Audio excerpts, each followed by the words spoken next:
Hello and welcome to our service. I'm the Reverend Sean Parker Dennison, and it's my privilege to be the minister at Rogue Valley Unitarian Universalist Fellowship in Ashland, Oregon.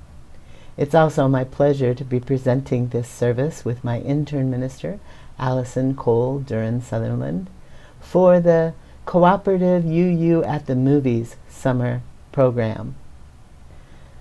Today we're taking a look at the movie The Shawshank Redemption, which was released in 1994, and we're going to think a little bit about what's changed since it came out and what we've learned.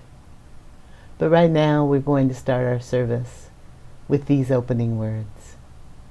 We join together in congregations and in communities, not only to meet our own needs for connection and care, but to be challenged to become our best selves, to awaken to the possibilities of making a difference, and to remember that in our faith, no one is to be judged only by their worst moments. We join together to become courageous enough to venture beyond the confines of our comfort and turn our fear into faithfulness. Let us, as we gather this morning, be open to the greater calling that urges us to build a better life, a better community, a better world. So much is at stake. So much must change, including us, if we are to have a better world. Let this sacred time together begin. Our chalice lighting words today are In Wholeness by Reverend Sean Dennison. There is no competition between this light and the darkness which holds it. Both the light and the darkness are holy.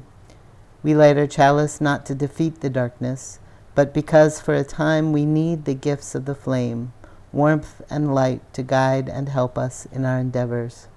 And when the time comes, we will embrace again the gentle dark which allows us to rest. And so we kindle this light with awareness and gratitude for light and dark and all that lies in between, each with its gifts, each with its beauty, each part of a sacred and necessary whole.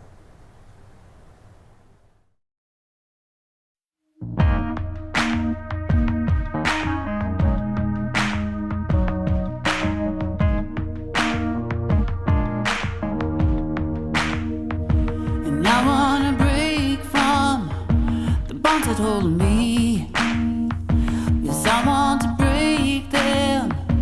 Isn't it time? And I wanna rest till the rest of us are free. Till the last is the next in line. And I wanna bring my sisters with me. Yes, I want to bring them. Isn't it time? And I wanna rest till the rest of us are free. Till the last is the next in line. Let's talk of freedom. Let's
Our story this morning is The Secret Message, adapted from Mina Javarbin, who wrote this story based on a poem by Rumi, featuring Francis as all the parrots. Many years ago, a wealthy Persian merchant kept a parrot from India in his shop at the bazaar. The bird, who once flew free in the Indian forest, now lived in a small cage. But the parrot preferred the beauty of the forest. All day the bird sang of longing, but the merchant would not let him go because the parrot could sing and talk and his bright feathers attracted customers to the shop. The parrot had helped the merchant to become rich and famous. One day, a group of wealthy traders walked by. Their sparkling cloaks reminded the parrot of the forest stars, and he called out to them. Enchanted by the bird, the traders entered the shop. Once inside, they purchased all the merchant's goods. That night at home, the merchant announced, "I'm going to India to buy more goods for my shop." Before he left on his trip, the merchant asked the parrot if he wanted anything from the place that had been his home. An exotic flower or a silver cup, perhaps. "I don't want any gifts," said the parrot with a sigh. "But when you pass the forest and see the parrots like me flying free, tell them I live far away. I miss flying with them. I miss their sweet voices. I miss the smell of the trees." The merchant interrupted, "But parrot, you live in this wonderful cage." "You're right," said the parrot. "Tell them about this cage." "I will," said the merchant. On the way, the merchant's caravan passed through a thick tropical forest. He heard voices like its parrots. He saw beautiful birds like his flying free among the trees. "Stop the caravan," ordered the merchant. He stepped down and asked the birds to gather around. "I have a message from your friend," he said. The parrot sat on twisted banyan tree branches and listened. "Far away from India, I own a parrot that looks like you." He sent a message. He remembers flying in the forest, hearing your sweet voices and smelling the trees. He lives inside a beautiful cage that I bought for him. The birds listened carefully. Suddenly, one by one, they fell off the branches with their backs on the ground and their feet in the air. Their bodies lay still under the shadow of the banyan canopy. The shocked merchant could not believe his eyes. The parrot stayed stiff on the ground. After a while, the merchant ordered his caravan to move on. At his shop, the merchant busied himself with storing the new goods. He avoided the parrot. One quiet afternoon, the parrot asked, "Merchant, when you were in India, did you deliver my message?" "Parrot, something bad happened in the forest. I don't wish to talk about it. For years, I have sung for you in a cage. I didn't ask for jewels or spices. I only asked you to deliver a message for me. Is this how you repay me?" "Well, if you insist, I will tell you. I did indeed deliver your message to the birds. They listened, and then suddenly they all fell off the tree branches, not one breathing a single breath." The parrot listened. Then, as soon as the merchant stopped talking, he fell off his swing with his feet pointing at the sky. Not a single breath came out of him. The merchant ran to the cave. "What have I done?" he cried. "Have I caused you death?" The parrot stayed still at the bottom of the cage. The merchant knew that his parrot would never bring another customer to his shop. He took the stiff bird out of the cage and placed him on the counting table. In an instant, the parrot fluttered his wings and soared up. "You're alive," the merchant said. "More alive than ever, merchant, thanks to the message from my friends in India." Then the parrot flew away, all the way to India, to fly free among his friends. Good morning. My name is Allison Duran Sutherland. I'm an aspirant to the Unitarian Universalist Ministry, and I've been honored to serve the Southern Oregon UU Partnership as intern minister over the past church year under the mentorship of Reverend Sean Parker Dennison. I'm so honored to be able to share with you this morning's reading.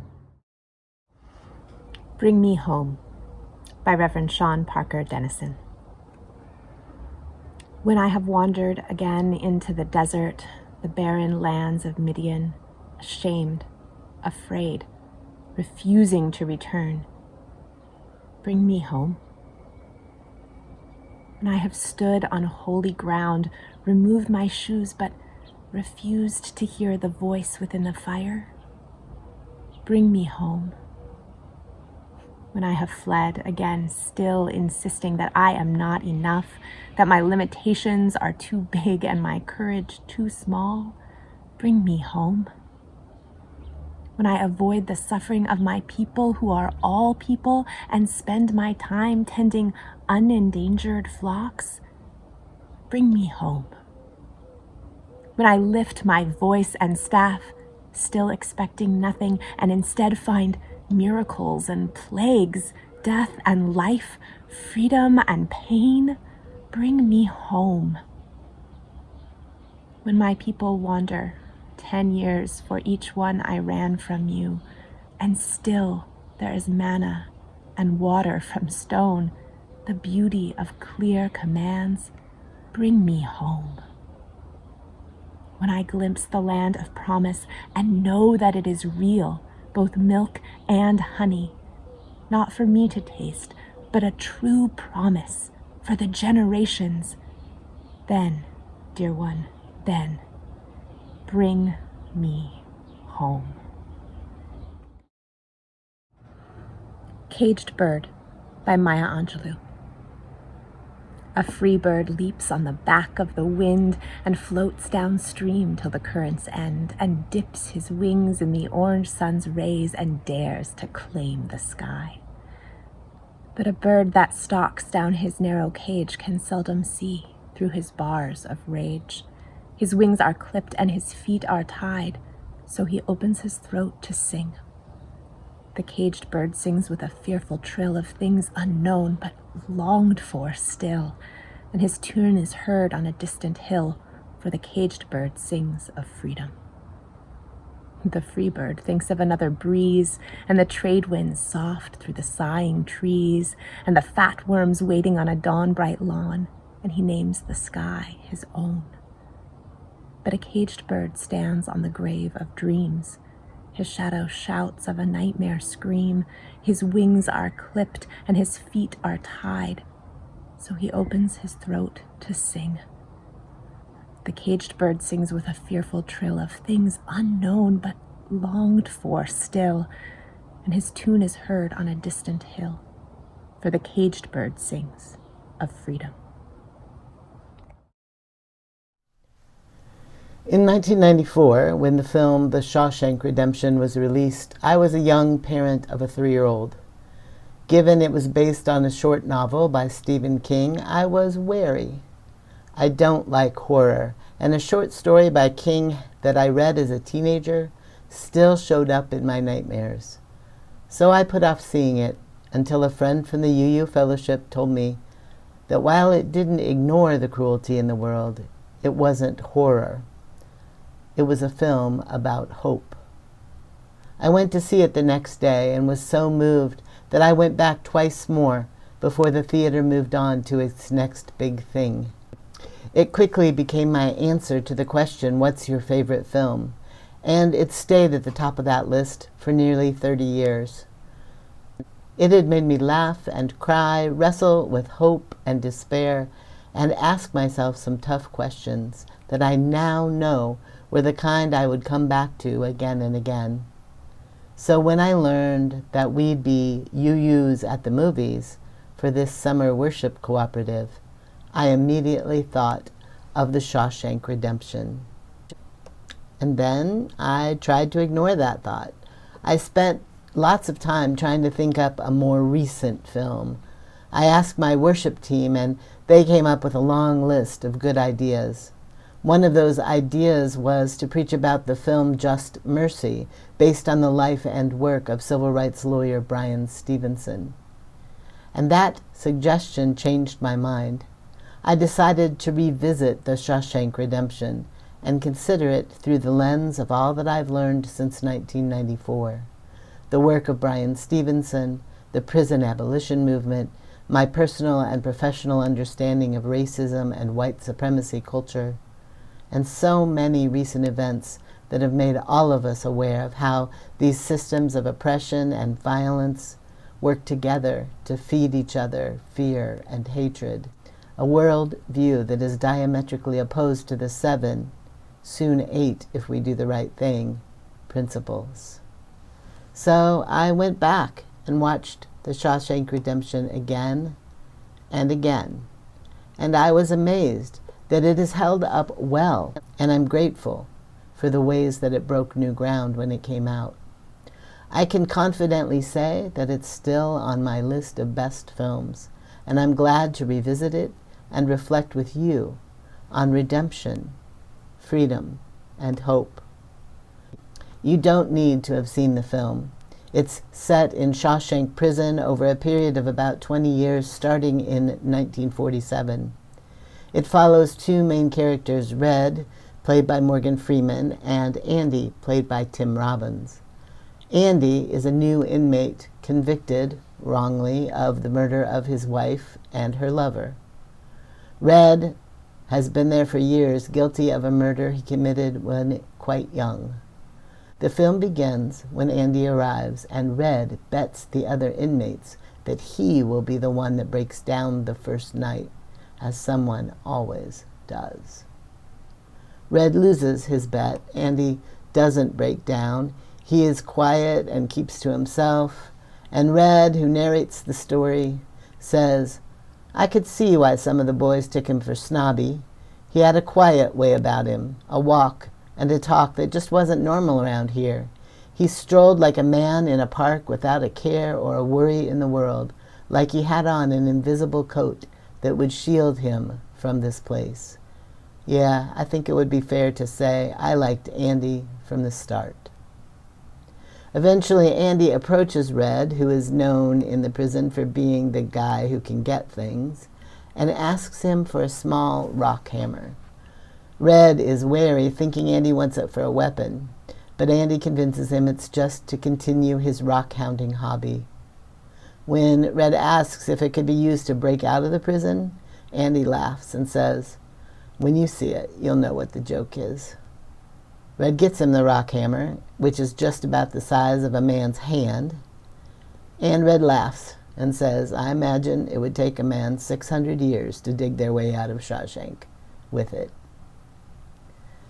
Andy's life in Shawshank is quite brutal. He draws the attention of one of the men who, with the power of a gang of followers, terrorizes and subjects Andy to repeated sexual and physical violence. Sometimes Andy is able to fight them off, but often he's not. And yet, Andy goes on being Andy, even asking Red to get him a poster of Rita Hayworth. And Andy and Red, they become friends. They have deep conversations, one of the deepest about hope. After Andy gets out of the hole for playing opera over the prison PA system, Red asks him why he did it. Andy says, "Music. You need it so you don't forget that there are places in the world that aren't made of stone.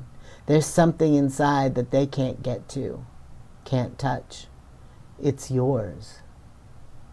"What are you talking about?" Red asks. And Andy says, "Hope." Red laughs and answers, "Let me tell you something.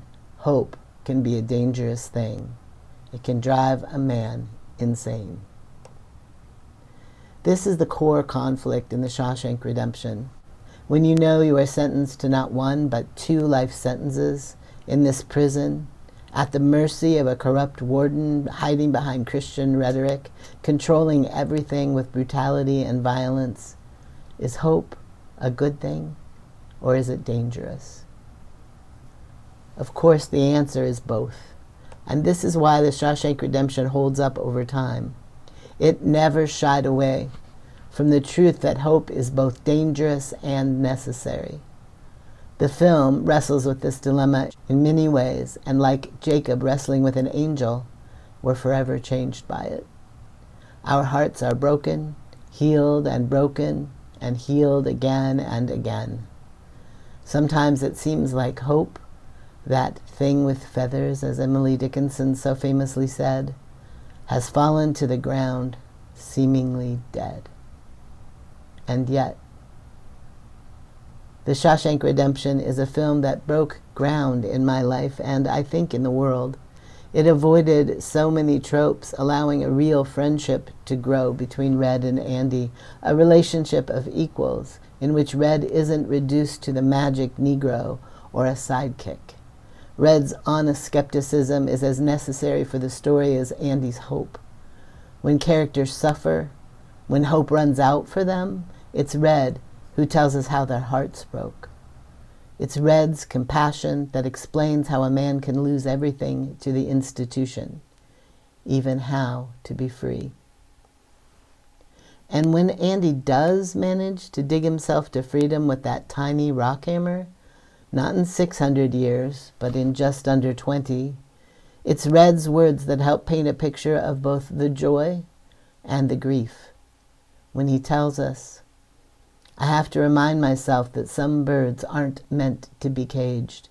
Their feathers are just too bright. And when they fly away, the part of you that knows it was a sin to lock them up does rejoice.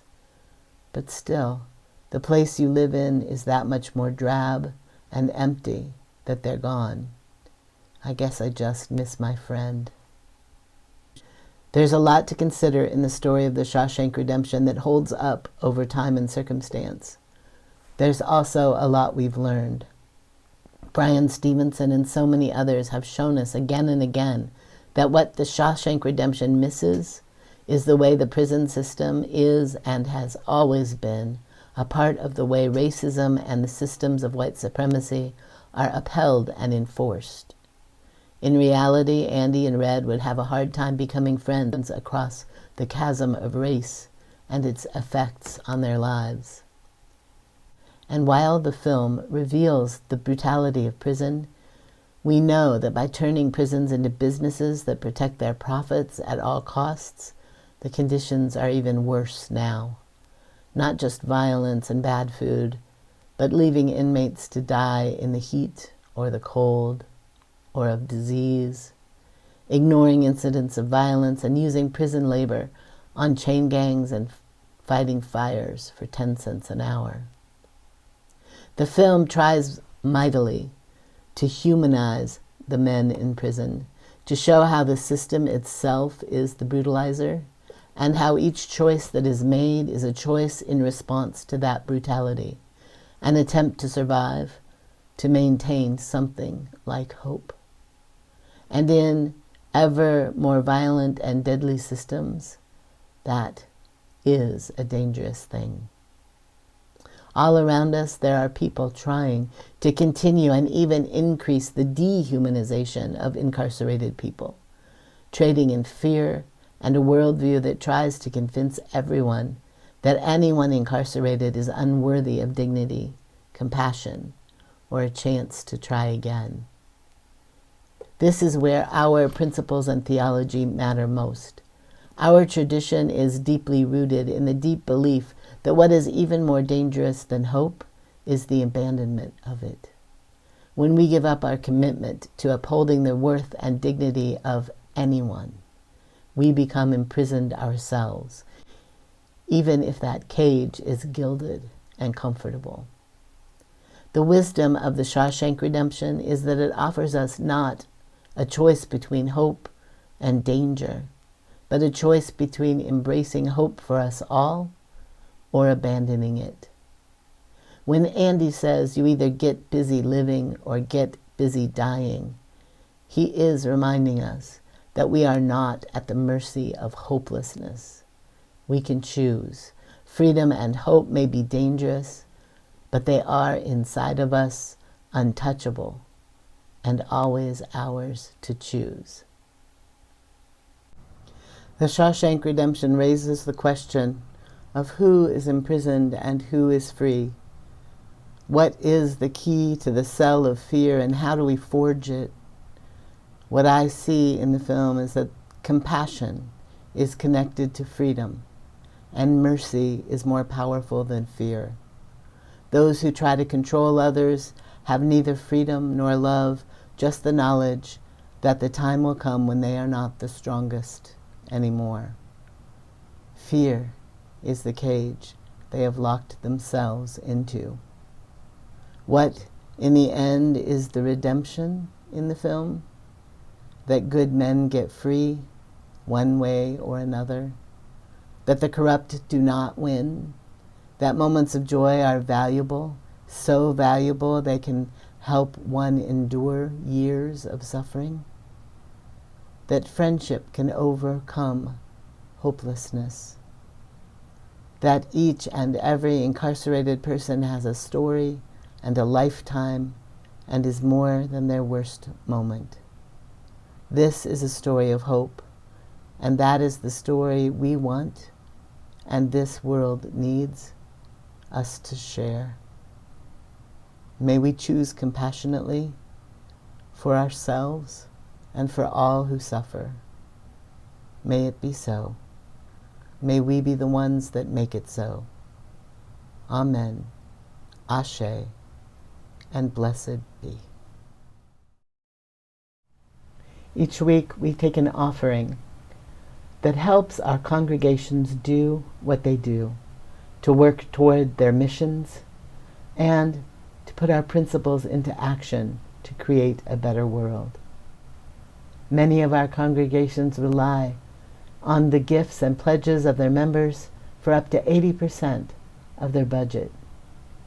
So, when you give generously, you are making these things happen.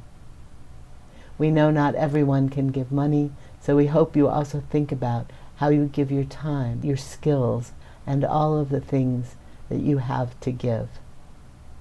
When you give generously, we really can change the world. For these gifts and all the gifts you bring to our communities and into the world, thank you. Circle round for freedom, circle round for peace, for all of us imprisoned, circle for release, circle for the planet, circle for each soul, for the children of our children. Keep the circle whole. Circle round for freedom, circle round for peace, for all of us imprisoned, circle for release, circle for the planet, circle for each soul, for the children of our children. Keep the circle whole. Circle round for freedom, circle round for peace, for all of us imprisoned, circle for release, circle for the planet, circle for each soul, for the children of our children. Keep the circle whole. Please take this time to center yourself for a moment, to enter into a spirit of meditation or prayer.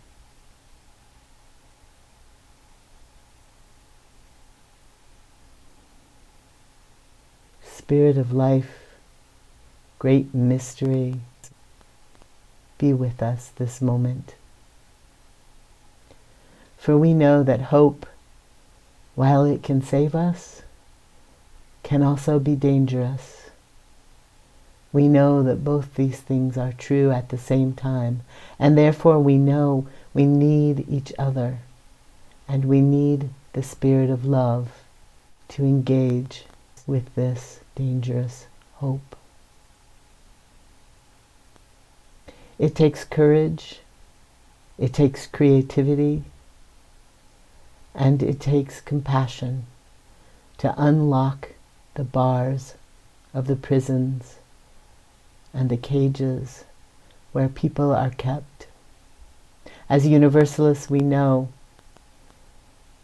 that it is not our worst moment that should define us. It is not our moments of despair that make us who we are. Our communities and our covenants exist so that we can uphold each other on the quest to this dangerous hope, this exhilarating and terrifying freedom. Our history reminds us that we are not a people of punishment, but a people of reconciliation, a people of covenant, where when our vows are broken even 1,000 times, we are still welcome to return. Together, we can free ourselves from prisons of the mind and the body and the spirit, and enter into a community of compassion and hope, and build together a world where everyone can be free. May it be so. May we be the ones that make it so. Amen. Ashe, and blessed be. Si van man così, o con che sabi, si van man così, si awaginga, si van man così, o con che sabi, si van man così, si awaginga, si van man così, o con che sabi, si van man così.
Our closing words are from John Cummins.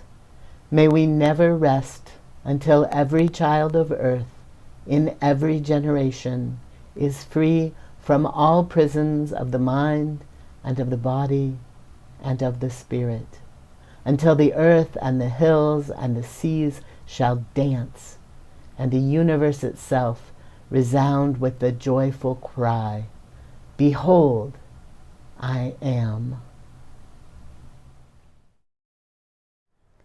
We extinguish this chalice with gratitude for grace, mercy, and redemption, and for the dangerous hope that is the only way through on this journey to liberation and justice for all of us. Gentle people, go on your way in peace.